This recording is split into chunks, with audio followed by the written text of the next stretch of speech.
بسم الله والصلاة والسلام على رسول الله وعلى آله وصحبه ومن والاه. اللهم صل وسلم وبارك وأكرم على سيدنا محمد وعلى آله وصحبه أجمعين.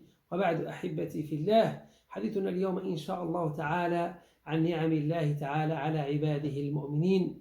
Aujourd'hui, nous allons parler des bienfaits d'Allah subhanahu wa ta'ala sur ses serviteurs.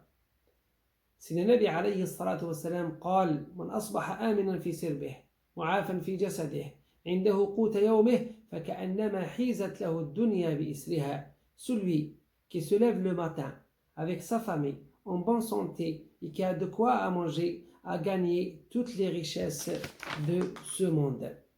Rappelez-vous les bienfaits cachés et apparents d'Allah sur vous et remerciez-le pour ses bienfaits. Il vous les augmentera. Il les protégera pour vous, car les bienfaits d'Allah sont indénombrables. Il a dit, subhanahu wa ta'ala, dans le Saint-Coran: وَإِن تَعُدُّوا نِعْمَةَ اللَّهِ لَا تُحْصُوهَا. Et si vous comptez les bienfaits d'Allah, vous ne saurez pas les dénombrer, car Allah est pardonneur et miséricordieux. Et les hommes peuvent-ils compter le nombre de respirations ou de mouvements des yeux? Ils en sont incapables. Et les bienfaits d'Allah sont plus nombreux que les respirations et les mouvements des yeux. Les bienfaits et les dons d'Allah sur vous et sur nous sont grands. Et nous devons remercier Allah subhanahu wa ta'ala. Et nous remercions Allah en le craignant et en restant ferme dans sa religion. Il a dit, subhanahu wa ta'ala, dans le Coran: لَإِن شَكَرْتُمْ لَأَزِيدَنَّكُمْ. Et lorsque votre Seigneur proclama: si vous êtes reconnaissant, très certainement j'augmenterai mes bienfaits pour vous. Et pour remercier Allah pour ses bienfaits, nous devons être mieux aujourd'hui que nous l'étions hier, et mieux demain que nous le sommes aujourd'hui, car Allah nous a ordonné la piété dans le premier chapitre du Saint-Coran, et il nous a ordonné la piété dans le dernier verset qu'il fait révéler. Et le prophète Muhammad sallallahu alayhi wa sallam dit à sa femme Aïcha radiyallahu anha, après qu'elle ait dit: ô messager d'Allah, tu pries la nuit jusqu'à ce que tes pieds se soient fondus, alors que tes péchés commis dans le passé et dans le futur te sont pardonnés. Il dit alors: ô Aïcha, ne devrais-je pas être un serviteur reconnaissant? Et le premier bienfait d'Allah subhanahu wa ta'ala sur ses serviteurs est l'islam. Nous remercions Allah subhanahu wa ta'ala de nous avoir mis parmi les musulmans, car l'islam est le plus grand des bienfaits d'Allah sur les serviteurs.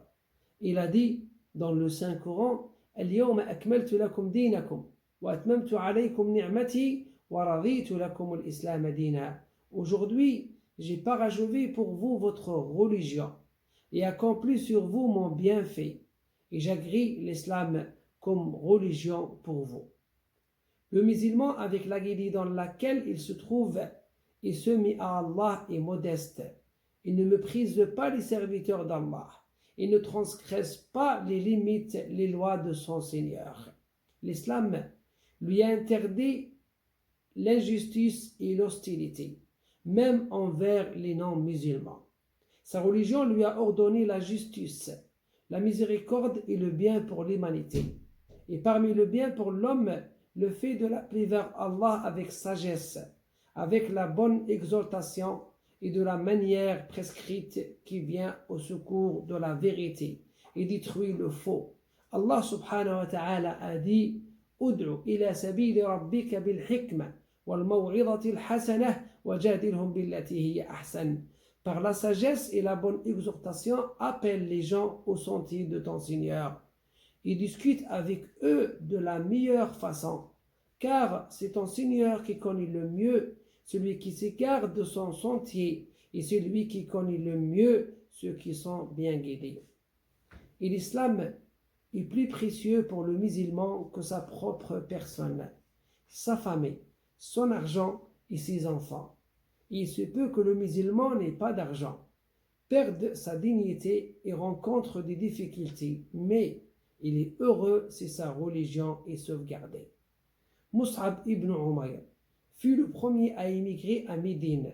Le prophète sallallahu alayhi wa sallam l'envoya pour prêcher l'islam et enseigner le Coran. Il était un jeune homme riche, mais lorsqu'il professa la religion de l'islam, sa mère le priva de l'argent. Le prophète le vit alors que la couleur de sa peau avait changé. Il portait des vêtements déchirés. Les larmes lui collèrent des yeux lorsqu'il vit les peines qu'il endurait. Mais il était riche avec sa foi et mourut en martyr lors de la bataille de Uhud. Et Allah Azza wa Jal a dit dans le Coran: من المؤمنين رجال صدقوا ما عاهدوا الله عليه فمنهم من قضى نحبه ومنهم من ينتظر وما بدلوا تبديلا فاللهم أعز الإسلام والمسلمين واجعلنا على الهدي المستقيم يا رب العالمين آمين آمين. سبحان ربك رب العزة عما يصفون وسلام على المرسلين والحمد لله رب العالمين.